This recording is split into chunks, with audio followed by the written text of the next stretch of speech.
გაიმართება პარტიის ყრილობა 350-მდე დელეგატის მონაწილეობით. ყრილობაზე სამუშაო რეჟიმში იქნება განხილული საერთო პოლიტიკური და 2024 წლის საპარლამენტო არჩევნებისთვის მომზადებასთან დაკავშირებული საკითხები. გარდა ამისა, პარტიის ყრილობაზე განახდება პარტიის პოლიტიკური საბჭოს შემადგენლობა, პარტიის წესრიგებში განხორციელდება მცირე ცვლილება და პარტიის ყრილობის მიერ პოლიტიკური საბჭოში აირჩევა 15 წევრი, ნაცვლად მანამდე განსაზღვრული 20 წევრისა. პოლიტიკური საბჭოს გადაწყვეტილებით ყრილობას დასამტკიცებლად წარედგინება პოლიტიკური საბჭოს შემდეგი შემადგენლობა: ირაკლი ღარიბაშვილი, კახა კალაძე, შალვა პაპუაშვილი, მამუკა მდინარაძე, დიმიტრი სამხარაძე, თია წულუკიანი, ვახტანგ გომელაური, თორნიკე რიჟვაძე, გიორგი ვოლსკი, არჩილ თალაკვაძე, ირაკლი ჩიქოვანი, ანდრე ოხანაშვილი, ნიკოლოზ სამხარაძე, მაგა ბოჭორიშვილი და მარიამ ხრივიშვილი პარტიის წესდების თანახმად პოლიტიკური საბჭოს შემადგენლობაში თანამდებობრივად შედის პარტიის თავმჯდომარე. ყრილობის გამართვის დეტალების შესახებ ინფორმაციას მოგვიანებით გაგიზიარებთ. მადლობა ყურადღებისთვის.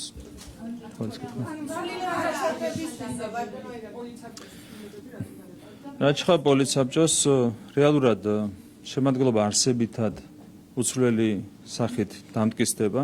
ბოლო პერიოდის განმავლობაში კახა გუჭავა და ეგა ტიკარაძე არ იყვნენ ფაქტობრივად ჩართული პარტიულ საქმიანობაში. ჩვენ გვქონდა მათთან, რა თქმა უნდა, საუბარი. ისინი აღარ არიან წარმოდგენილი პოლიტსაბჭოს შემადგენლობაში შესაბამისად. დანარჩენი შემადგენლობა არის უცვლელი. თავის დროზე დამტკიცდა პოლიტსაბჭო 21 წევრის შემადგენლობით და ახლა ვამცირებთ პოლიტსაბჭოს შემადგენლობას იმისათვის, რომ კი 15+1 ასეთი იქნება შემადგენლობა. რეალურად აღარ იყვნენ ფაქტობრივად უკვე ჩართული ბოლო პერიოდის განმავლობაში პარტიულ საქმიანობაში, მათი გადაწყვეტილებით აქედან გამომდინარე ერთად მივიღეთ, რა თქმა უნდა, ეს ლოგიკური გადაწყვეტილება.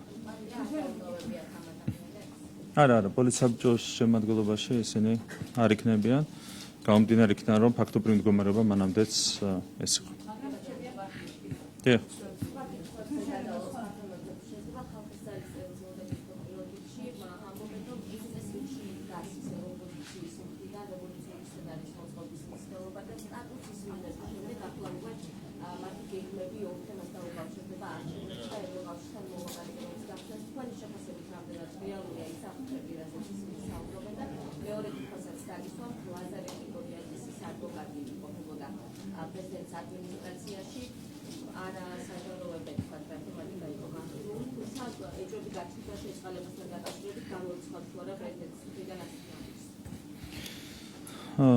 დღეს ყველა ხვდება, რომ რადიკალური ოპოზიცია ზოგადად ძიმედ წააგებს არჩევნებს. აქედან გამომდინარე, საუბარი იმაზე, რომ ისინი კიდევ ერთხელ ეცდებიან იგივე სცენარის განვითარებას, რაც განავითარეს 2020 წლის საპარლამენტო არჩევნების შემდეგ, არის აბსოლუტურად ლოგიკური. მათ სხვა გზა არც აქვს, სხვა არჩევანი არც აქვს, მაგრამ სინამდვილეში ესეც არ არის მათი არჩევანი, არავითარი რესურსი არ აქვთ მათ, რომ ან არჩევნებით დაიბრუნონ ძალაუფლება, ან ქუჩით დაიბრუნონ ძალაუფლება. საბოლოო ჯამში არჩევნებსაც და ქუჩასაც ჭირდება ერთ-იგივე რესურსი. ეს არის ხალხის ხარდაჭერა.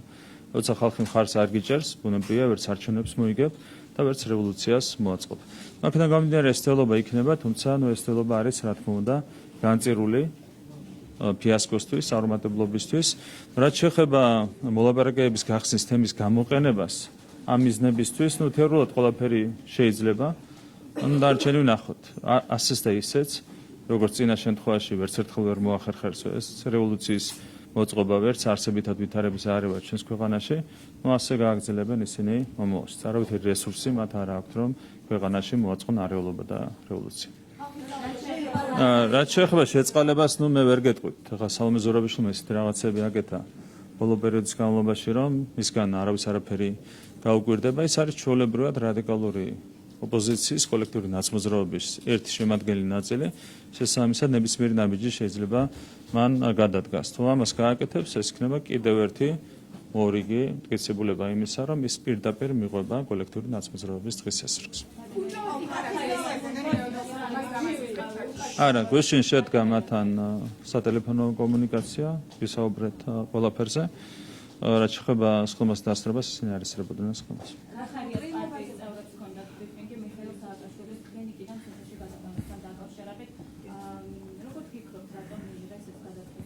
ინიციატივა რატომ დააყენეს ხარიას პარტიის წევრებმა და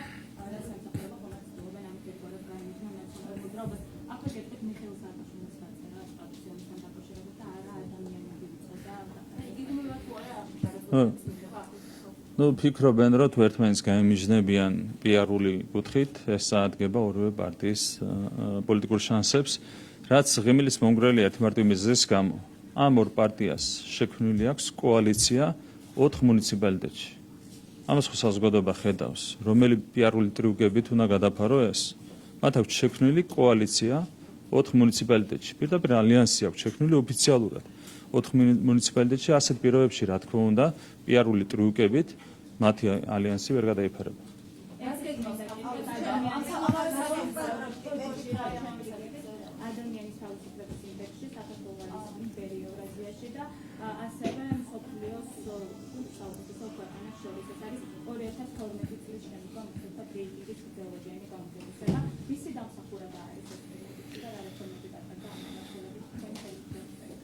პრემიერმა როცა წარადგინა წლიური ანგარიში, საუბარი ჰქონდა სხვადასხვა ინდექსებზე, ყველა მიმართულებით იქნება ეს დემოკრატიული განვითარება, ეკონომიკური საკითხები, კორუფციის სამბრძოლო და შემდეგ, ყველგან ჩვენი ქვეყანა არის მოწინავე რეგიონში და არა მარტო რეგიონში.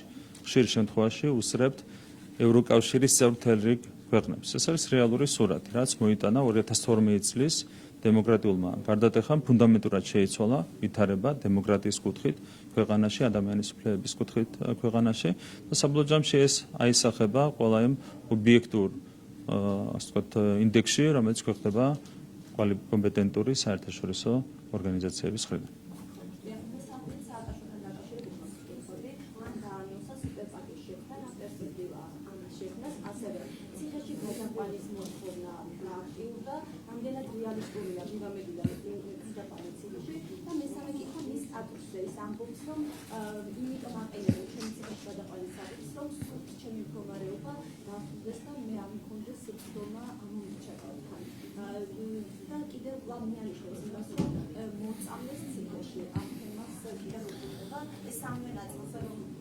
სააკაშვილი დროდადრო ცდილობს გაითამაშოს დემენცია, რაც სინამდვილეში არ ჭირს, მაგრამ პერიოდულად ცდილობს, რომ ეს გაითამაშოს.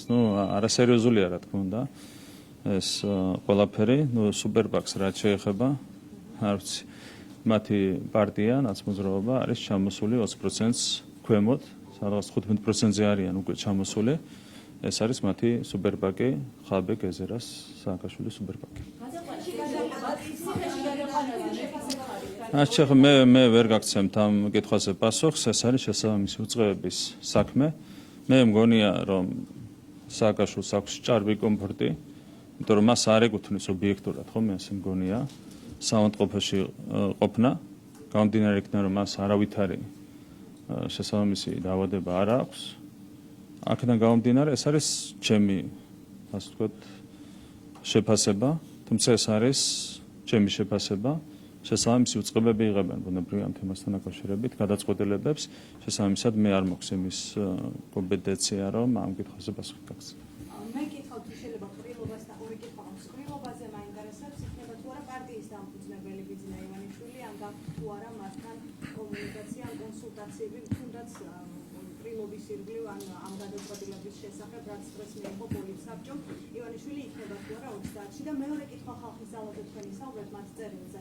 ამ წერილში ასევე წერია, რომ მოლაპარაკების გახსნას 2024 წელს განსაკუთრებული ფასი არ აქვს, რადგან ევროინტეგრაციაო უფრო გრძელვადიანი პროცესია და 5-6 წელი შეიძლება დასჭირდეს. თქვენ ეთანხმებით თუ არა, რომ შესაძლოა ასეთი მნიშვნელოვანი 24 წელს ეს გადაწყვეტილება არ იყოს და აპირებთ თუ არა რეფორმების ჩატარებას განსაკუთრებით ვენეციის კომისიის რეკომენდაციებს გულისხმობ ცესკო და ანტიკორუფციული ბიურო. პირველ კითხვას რაც შეეხება არავითარი განხილვა ამ თემასთან დაკავშირებით არ ყოფილა, პოლიცსაბჭოზე არ ყოფილა განხილვის თემა ზოგადად. ეს ერთი საკითხი. რაც შეეხება მეორე კითხვა რა იყო? ხო, მაგას გიპასუხეთ. კი, საერთოდ ამ თემაზე არ ყოფილა მსჯელობა დღევანდელ პოლიცსაბჭოს ხმასზე. თქვენ ისურვებდით, ანუ რადგან პარტიის დამფუძნებელი სხვა სტატუსით არა, ამ სტატუსით დაიწყება თუ არა? აქ ხო სრულზე არ არის. მისი გადაწყვეტილება იყო თავის დროს ეს გადაწყვეტილება, რაც უკავშირდებოდა პოლიტიკიდან გასვლას. თუ ის მიიღებს სხვა გადაწყვეტილებას, ეს იქნება მისი გადაწყვეტილება, ამ შემთხვევაში გუნდი რა თქმა უნდა მხოლოდ მიესალმება. არაერთხელ გვითქვამთ ჩვენ, ბუნებრივია, თუ იქნება თეორიულად ასეთი გადაწყვეტილება, ჩვენ მხოლოდ მივესალმებით.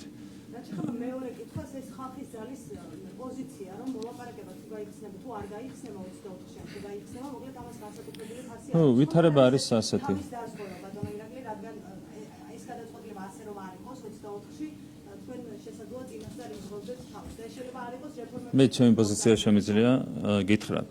არ იქნება 2024-ში, იქნება 2025-ში. თუმცა ჩვენ ვფიქრობთ, რომ 2024-ში უნდა იყოს უკვე მიღებული ეს გადაწყვეტილება. ჩვენ შარშენაც გვეკუთვნოდა უკვე მოლაპარაკების გახსნა, რა თუ კანდიდატის სტატუსის მიღება. თუმცა პოლიტიკური საკითხია ხო ამაში ჩვენ ღრმად ვერ შევალთ. ჩვენ მიგვაჩნია, რომ შარშანაც გვეკუთვნოდა მოლაპარაკების გახსნა და მით უმეტეს გვეკუთვნის ეს 2024 წლის დეკემბერში და იმედი გვაქვს, რომ მიღებული იქნება სამართლიანი გადაწყვეტილება. ჩვენ ყოველ შემთხვევაში დავამტკიცეთ, რომ როგორი турბულენტური პოლიტიკური პროცესებიც არ უნდა გავიაროთ, ჩვენ საბოლოო ჯამში ვახერხებთ მიზნის მიღწევას. ეს გამოჩნდა ძალიან კარგად კანდიდატის სტატუსის შემთხვევაში. იყო რთული პროცესები, ურთულესი პროცესები, მაგრამ ეს პროცესები ჩვენ მივიყვანეთ წარმატებამდე, კანდიდატის სტატუსის მიღებამდე და იგივე დაპირება შეგვიძლია გავცეთ საზოგადოების მიმართ მოლაპარაკების გახსნასთან დაკავშირებით. როდის იქნება ეს და ეს შემდეგ ეს არის ცალკე საკითხი, მაგრამ მოლაპარაკები აუცილებლად გაიხსნება, როცა იქნება და ჩვენ დარწმუნებული ვართ, რომ გარანტირებულად შემიძლია მეკითხრათ, რომ უკრაინასა და მოლდოვაზე ადრე შევალთ ევროკავშირში. აი ბატონო, 24-ში არ იქნება, 25-ში იქნება, ხომ არ ცდილობთ რაღაცნაირად დააკრინოს. არა, მე მგონია, რომ 2024-ში იქნება, მაგრამ რეალურად როცა იქნება, როცა რაღაცნაირად ნახეთ, და არ ამბობთ, რომ ნახეთ. 24-ში უნდა იყოს და მე გეტყვით, კანდიდატის სტატუსი არ მოგვენიჭა შარშან, მაგრამ მოგვენიჭა წელს. პრაქტიკაში არაფერი შეცვლა. არაფერი შეცვლა პრაქტიკაში. არაფერი არ ჩამორჩენილად. რეალურად რაც შეეხება გაწევრიანების თარიღზე ეს ყველაფერი არავითარ შემთხვევაში არ მოქმედებს. გარდა ამისა, თქვენ გახსოვთ და ამაზე იყო საუბარი მე მგონი მათ წერილშიც. ყოველ ჯერზე ჩვენ უფრო გვიან ვიღებდით კონკრეტულ ასე ვთქვათ პროცესების დაწყებას ევროკავშირისგან, ვიდრე უკრაინა და მოლდოვა. მაგალითად, ჩვენ შემთხვევაში უფრო გვიან დაიწყო მოლაპარაკებები ასოცირების შეთანხმების გაფორმების თაობაზე. უფრო გვიან დაიწყო მოლაპარაკებები DCFTA-ის გაფორმების თაობაზე. ასევე ეს ყოველშორის ინახელისფრების დროს მოხდა. უფრო გვიან დაიწყო მოლაპარაკებები ვიზა ლიბერალიზაციის თაობაზე, მაგრამ სამივე შემთხვევაში დავასწარით უკრაინას და მოლდოვას. რატომ? იმიტომ რომ ერთია პოლიტიკური გადაწყვეტილებები, მაგრამ საბოლოო ჯამში ყველა ხედავს, რომ საქართველოს ბევრად უსწრებს წინ როგორც უკრაინას, ისე მოლდოვას. მით უმეტეს ამ ძიმე პროცესების შემდეგ, რაც არიმართა უკრაინაში და რაც ასევე გავრცელდა დიდწილად მოლდოვაზე ეკონომიკური კუთხით, ჩვენ ვართ ბევრად უფრო წინ. დღეს ყველა თვალსაზრისით დემოკრატია, ადამიანის უფლებები, ეკონომიკა, ყველა მიმართულებით ვართ ბევრად უფრო წინ, 10-ჯერ უფრო წინ, ვიდრე უკრაინა და მოლდოვა. ასეთ პირობებში ჩვენ ვართ დარწმუნებული, რომ მართალია მათზე გვიან მოგვენიჭა კანდიდატის სტატუსი, მაგრამ მათზე ბევრად უფრო ადრე შევალთ ევროკავშირში. ბატონო, ისევ გაგზავნინდა კითხოთ თქვენ რომ მიხეილ სააკაშვილის პარტია ისედაც მძიმე მდგომარეობაშია, თუმცა მისი ადრესატი მხოლოდ ნაციონალური მოძრაობა არ ყოფილა, ვიცით რომ ყველა პარტიას ერთად გულისხმობდა და გაერთიანებისკენ მოუწოდებდა. თქვენ თვლით რომ ეს არ არის ის რაც შეიძლება უშველოს ოპოზიციას, ანუ რეალური გამოსავალი ოპოზიციისთვის ეს არ არის და თვლით რომ მიხეილ სააკაშვილი მხოლოდ ერთობა ასეთ ინიციატივებით, იმიტომ რომ პირველი არ იყო და ვნახეთ რომ წინა შემთხვევებმაც არ იმუშავა. თქვენ გახსოვთ თავის დროზე არსებობდა ასეთი ნათელაშვილის პანჩატური, რომელიც იყო მაშინდელი ოპოზიციის სუპერბაკი. თუ მოხდება ამ პანჩატურის აღდგენა, ეს იქნება მათი ახალი სუპერბაკი. ხო მეტი რა უნდა თქვა თემასთან დაკავშირებით არ ვიცი. რა თქმა უნდა, არასერიოზულია ეს ყველაფერი. მე უნდა ვკითხოთ, თუ შეიძლება ინტულის წეულობასთან დაკავშირებით გავიდა უკვე რამდენიმე კვირა ამ შემთხვევიდან რა ახალი დეტალებია თქვენთვის ცნობილი, რა შეიძლება ვიცოდეთ საზოგადოებამ ახლა და რა კეთდება იმის, რომ დაისაჯონ პრემიერი, იმიტომ რომ შესაბამისი მოქმედება და ბუნებრივია ამას უბრალოდ ბატონო, გავაგრძელებ უბრალოდ ჩემი კითხვაც სამსახურის ეხება. აქვე მინდა გითხრათ, არგაღიზიანების პოლიტიკასთან დაკავშირებით თქვენი შეფასება მაინტერესებს, ამართლებს თუ არა არგაღიზიანების პოლიტიკა, იმიტომ რომ ფაქტია, წელიწადში ერთხელ მაინც ერთ ადამიანს კარგავთ. თუ არ კარგავთ, იკაცებენ, აბრუნებენ და ასე შემდეგ. კი, რაც შეეხება რეაგირებასთან მასშტაბების დაშლას, უმჯობესია, რომ ასეთ თემებს იმთმდეს გრძნობიარე თემაა ძალიან. პასუხი გაქცენ შესაბამისმა უწყებებმა, რომლებიც მუშაობენ ამ თემაზე. მე არ მაქვს იმის, ასე ვთქვათ, ის პოზიცია, რომ ამ კითხვებზე გავცე პასუხისმგებლობა, რომ ეს კითხვები დაისვას შესაბამისი უწყებების, ძალოვანი უწყებების მიმართ. რაც შეეხება არ გაღიზიანების პოლიტიკას, არ გაღიზიანების პოლიტიკა მე დავარქმევდი ამას პრაგმატულ პოლიტიკას. პრაგმატული პოლიტიკა ამართლებს და ეს გამოხატულია კონკრეტული შედეგებით. მე შეგახსენებთ, რა შედეგები ქონდა წინა ხელისუფლებას თავისი არაპრაგმატული, ძალიან რბილად რომ ვთქვათ, არაპრაგმატული პოლიტიკით. ეს იყო ჩვენი ტერიტორიების 20%-ის ოკუპაცია, ეგრეთ წოდებული აღიარება ამ ოკუპირებული ტერიტორიების. ეს იყო 30,000 დევნილი, რომელიც შედეგად მივიღეთ, ხო, 2008 წელს. ეს იყო 400-ზე მეტი დაღუპული სამხედრო სამოქალაქო პირი.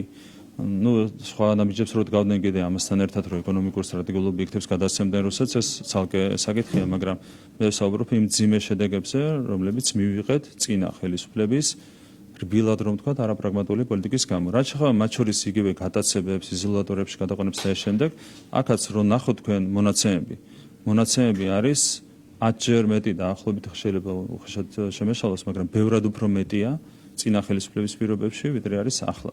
აქედან ჩანს, სტატისტიკურადაც კი ჩანს, რომ პრაგმატული პოლიტიკა, რომელიც ჩვენ გვაქვს, არათუ ამართლებს, არამედ მან მოიტანა ხელშესახები შედეგები. პირველი ხელისუფლება ვართ, მთელი ამ 30 წლის განმავლობაში, უახლესი ისტორიის განმავლობაში, რომლის დროსაც არ ყოფილა ომი, რომლის დროსაც რუსეთს არ ქონია ტერიტორიული წინსვლა ჩვენს ქვეყანაში, ეს არის რეალურად ის შედეგები, რომლებიც გვაქვს. რაც შეეხება საოკუპაციო ხაზის გადმოწევას, რეალურად თუ საუბარია ეგრეთ წოდებულ ბორდერიზაციაზე, ბორდერიზაცია არსებითად არის მცირე გადახვევები, მაგრამ მცირე გადახვევებია, არსებითად მიყვება იმ ეგრეთ წოდებულ საზღვრებს, რომლებიც ნორმატიული აქტის დონეზე აღადგინა წინა ხელისუფლებამ. მათ აღადგინეს საზღვრები, რომლებიც გაუქმებული იყო გამსახურდიას ხელისუფლების პირობებში, მაშინ გაუქმდა სამხრეთ ოსეთის ავტონომიური ოლქი და ეს საზღვრები, ეგრეთ წოდებული საზღვრები, რომელსაც ჩვენ არ ვაღიარებთ, ბუნებრივია, აღადგინა წინა ხელისუფლებამ პრეზიდენტის ბრძანებულებით, სააკაშვილის ბრძანებულებით აღდგა ეს საზღვრები. ახლა მიყვებიან ამ ეგრეთ წოდებულ საზღვრებს, ჩვენთვის ეს რა თქმა უნდა მიუღებელია, ჩვენთვის ეს არის ოკუპაციის მორიგი გამოხატულება, ბუნებრივია, მაგრამ ეს არის რეალობა, ხო არის წინა ხელისუფლების მიერ აღდგენილი ეგრეთ წოდებული საზღვრები, რომელსაც მიყვებიან რუსი სამხედროები ეგრეთ წოდებული ბორდერიზაციის დროს.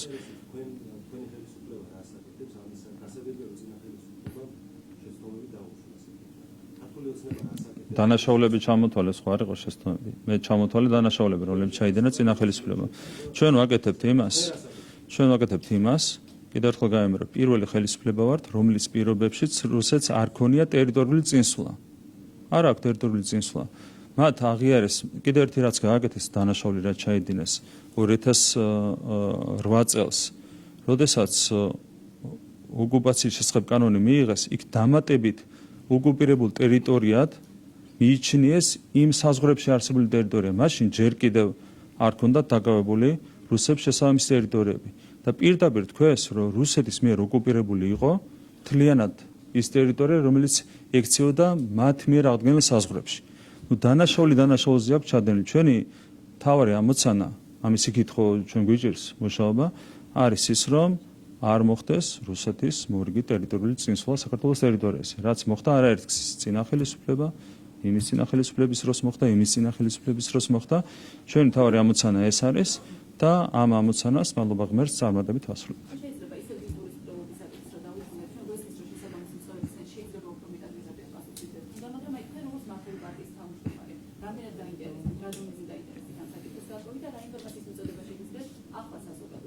ჩვენ ასეთ თემებზე მუდმივ რეჟიმში გვაქვს კონსულტაციები შესაბამის უწყებებთან, აღმასრულებელ სტრუქტურებთან, მაგრამ მე არ ვარ პასუხისმგებელი, არ შემიძლია რომ მე კითხვებზე გაგცეთ პასუხი. ჩვენ გვაქვს მუდმივი კონსულტაციები ბუნებრივია ამ თემასთან დაკავშირებით, მაგრამ რაც შეეხება კითხვებზე პასუხს, უმჯობესია რომ შესაბამისი მოწყობებმა გაგცენ პასუხი.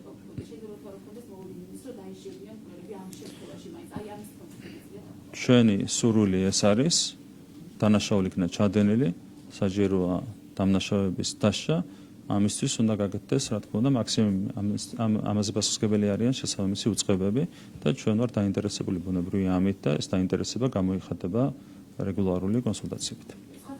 დავასრულოთ. პოლის საკითხები და დავასრულოთ. მხოლოდ კუჭავა და ტიკარაძე არიან ის ადამიანები, რომლებიც გადიან პოლის საბჭო და თუ კიდევ რამდენიმე. ეს არის, ანუ არსებული შემადგენლობიდან დიახ, დანარჩენი ყველა დარჩა. დიახ.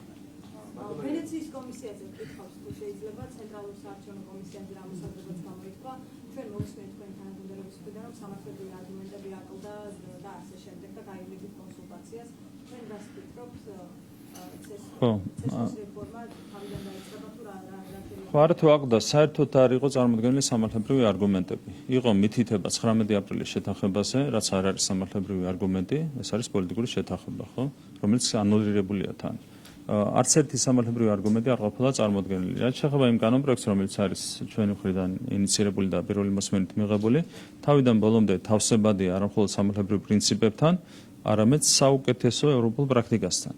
ამასთან დაკავშირებით გვჭირდება ჩვენ საპირისპირო არგუმენტები, რაც არ იყო წარმოდგენილი, ობიექტურად ვერ წარმოადგენ ამაზე საპირისპირო არგუმენტებს. იმდენად გამართულია სამართლებრივად და ინსტიტუციურად ის მოდელი, რომელიც ჩვენი მხრიდან არის ინიციირებული. ჩვენ დაგჭირდება ამაზე ბუნებრივია კონსულტაციები მზად ვართ ევროკომისიასთან, ვენეციის კომისიასთან თუ წარმოგვიდგენენ ერთი სამართლებრივი არგუმენტებს, მეორე თუ დაგვისაბუთებენ რომ ალტერნატიული მოდელით არსებითი პრობლემა არ შეექმნება ცენტრალურ საარჩევნო კომისიას, ამ შემთხვევაში ყველაფერზე მზად ვართ, მაგრამ ეს უნდა დასაბუთდეს სამართლებრივად და ინსტიტუციურად.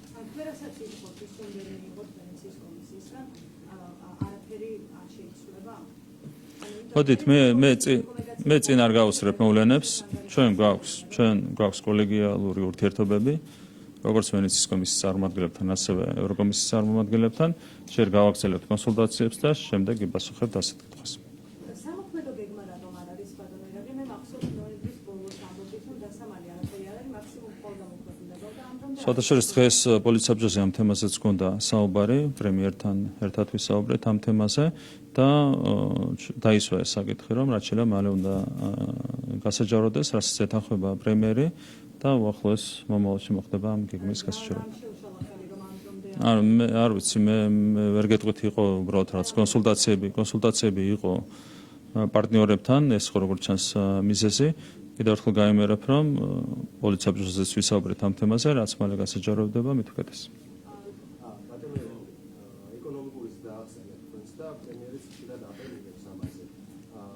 მიუხედავად ამ ციფრებისა, ქვეყანაში არის 600,000 სოციალურად დაუცველი და აი სიტირე ერთ-ერთის ნაშრომს, რომ ისინი გულისხმობს თავის წარმომადგენლებს და აქ რომ მოვიდნენ საჭმელს ის არ გაატარებენ. აი თუ მოგიკითხავთ მათ მდგომარეობას, რომ გადადებია ასოციაციურობის და მიუხედავად ამ ხელაზე ისა მაინც რატო არის ესეთი დიდი რაოდენობა სოციალურ ნახეთ ვითარება არის ასეთი. ჩვენი ეკონომიკა 2012 წელს იყო $4,000-ზე ნაკლები. ახლა არის $8,000-ზე მეტი, ხო? ანუ გვაქვს რესურსი და მათ შორის ბოლო 3 წლის განმავლობაში დოლარში დაიყო თითქმის ორმაგი, მაგრამ ჯერ კიდევ ჩვენი ეკონომიკა არის $8,000. ანუ ეკონომიკის ზრდა არნიშნავს იმას, რომ ჩვენ დავეციეთ ლუქსემბურგს და შვეიცარიას, ხო? უტრირებლად ვამბობ, ეკონომიკის ზრდა ნიშნავს იმას, რომ შენ გაქვს დღეს უკეთესი მდგომარეობა, ვიდრე ქონდა მაგალითად 3 წლის წინ. რაც შეეხება სიღარიბე არის ერთ-ერთი უმთავრესი ეროვნული პრობლემა ჩვენი ქვეყნისთვის და ხელისუფლებისთვის მათ შორის. სიღარიბის მაჩვენებელი შარშანდელი მონაცემებით არის 15.4%, რაც ნიშნავს იმას, რომ 600,000-მდე ადამიანი არის სიღარიბის ზღვარს მიღმა. ეს მაჩვენებელი 2012 წელს იყო 1,100,000-ზე მეტი. ანუ 1,100,000-დან ჩამოვედით 600,000-მდე, მაგრამ 600,000-იც არის ძალიან მაღალი მაჩვენებელი. ხო, ეს არ არის ის ციფრები, რაზეც ჩვენ ვსაუბრობთ. ეს არის სოფლიო ბანკის მონაცემები, რაც პირდაპირ სოფლიო ბანკის ვებგვერდზე შეგიძლიათ იხილოთ. ხო, ანუ იყო 1,100,000, ჩამოვიდა 600,000-მდე. ანუ ჩვენ იმას კი არ ვამბობთ, რომ ხალხი კარგად ცხოვრობს. ჩვენ ვამბობთ იმას, რომ ხალხი უკეთესად ცხოვრობს, იმიტომ რომ 1,100,000 ადამიანი ცხოვრობდა სიღარიბის ზღვარს მიღმა და ახლა ცხოვრობს 600,000. მაგრამ სიღარიბე რჩება, რა თქმა უნდა, ეროვნულ პრობლემად, ვიდრე ერთი ადამიანი მაინც საქართველოში ცხოვრობს სიღარიბის ზღვარს მიღმა, რა თქმა უნდა, ჩვენ ვერ ვიქნებით თვითკმაყოფილი და კმაყოფილი იმ შედეგებით, რომლებიც გვაქვს. ხო, ჩვენი მთავარი ამოცანა არის, რომ სიღარიბე განულდეს. ამისთვის გვჭირდება ჩვენ რა, რომ ეკონომიკა დღეს თუ არის $8,000, უნდა გახდეს $12,000, რაც არის ოპტიმალური მაჩვენებელი, მაგალითად, ევროკავშირის ყველაზე ღარიბ ქვეყანას, ბულგარეთს აქვს დაახლოებით $12,000 ეკონომიკა, იქაც არის სიღარიბე გარკვეულ დონეზე, თუმცა უფრო ნაკლებია. ხო, ჩემი მთავარი, ასე ვთქვათ, ამოცანა არის ეს. როგორც კი მივახცევთ $12,000 ნიშნულს, $15,000 ნიშნულს, რაც შესაძლებელია საშუალოდიან პერსპექტივაში სავალუტო ფონდი გვირდება, რომ არსებული ტენდენციებით ჩვენი მთლიანი შიდა პროდუქტი ერთსულ მოსახლეზე მიაღწევს სწორედ $12,000 2028 წლისთვის, რაც ნიშნავს იმას, რომ ამ პერიოდისთვის სიღარიბე თუ არ განულდება, უკვე რადიკალურად იქნება შემცირებული. აქედან გამომდინარე, სწორი ანალიზი უნდა გაკეთდეს. ჩვენ არ ვამბობთ იმას, რომ ხალხი ცხოვრობს კარგად, პირიქით 600,000 ადამიანი დღესაც ცხოვრობს სიღარიბის ხარს მიღმა. უბრალოდ ეს მაჩვენებელი, რაზეც პრემიერსაც ჰქონდა საუბარი, 2012 წელს იყო 1,100,000 ადამიანი, რაც მსოფლიო ბანკის საიტზეც დევს. რა თქმა უნდა, ასეთ პირობებში არის სერიოზული პრობლემები. არიან ადამიანები, რომლებსაც ძალიან უჭირთ, არის საჭირო შესაბამისი სერვისები. რაც შეეხება სოციალურად დაუცველების სიას, პირველი შემთხვევა გვაქვს ამ ზრდის გამო, რომ სოციალური დახმარების მიღებთა რაოდენობა აჭარბებს სიღარიბის ხარს მიღმა ცხოვრება ადამიანთა რაოდენობას. ანუ არა მარტო ის ადამიანები იღებენ სოციალურ დახმარებას, რომლებიც არიან სიღარიბის ხარს მიღმა, არამედ გაშდა უკვე კონტინგენტი, რომელიც არ არის სიღარიბის ხარს მიღმა და მაინც იღებს სოციალურ დახმარებას, გამომდინარე იქიდან, რომ არის შედარებით შეჭირვებული. ეს არის მონაცემები, შეგიძლიათ გადაამოწმოთ მსოფლიო ბანკთან, სავალუტო ფონდთან, ყველაფერი ადასტურებს ამას. ანუ კიდევ ერთხელ ზოგადი სურათი რომ ვაჩვენოთ, ჩვენ გვაქვს გაუმჯობესება, მაგრამ არავითარ შემთხვევაში არ შეიძლება ითქვას, რომ ყველაფერი არის კარგად და ჩვენ ვართ შვეიცარია და ლუქსემბურგი.